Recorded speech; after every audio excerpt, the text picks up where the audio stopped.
so I had graduated from University of Massachusetts, and the winds brought me down to Maryland, and started working at MedImmune in the days prior to approval of Synagis, which is what made the company a local behemoth. It was amazing. It was an incredible experience working with that group. I transitioned to human genome sciences at MedImmune.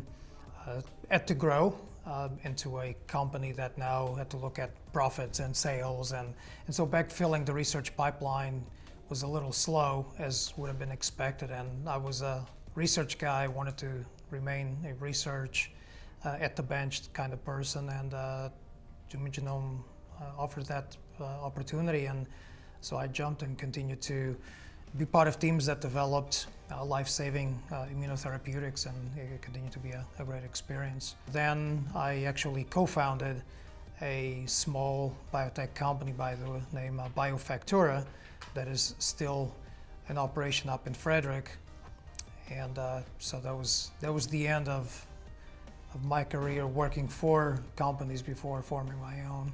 I had transitioned down to New Orleans from Biofactura. We had originally been funded by National Institutes of Health to develop new recombinant diagnostics for Lassa fever. Lassa is a hemorrhagic fever, very much like Ebola, that is endemic in West Africa.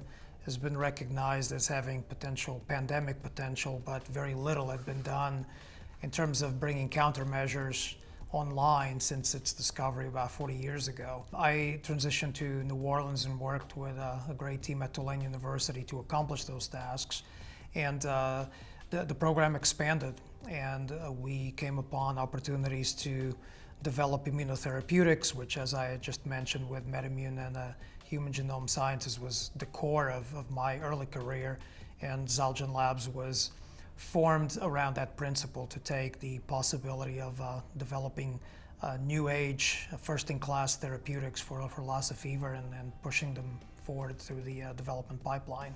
I still had roots in Montgomery County, home ownership, and I came back, and I had experience through Biofactura of just working in Montgomery County, and it was just really a wonderful place to set up shop again, so I parked the company up here. So Dr. Robert Gary, one of the world's foremost virologists, has a long and distinguished career at Tulane University.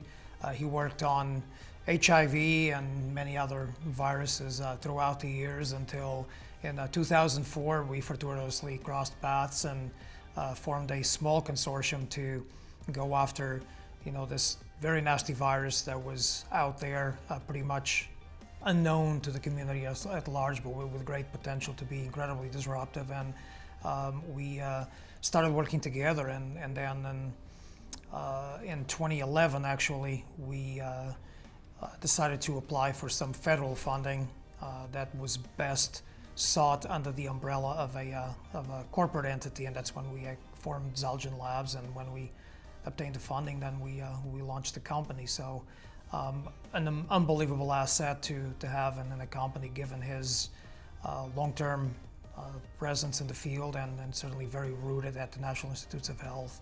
So he's the guy that makes it all happen.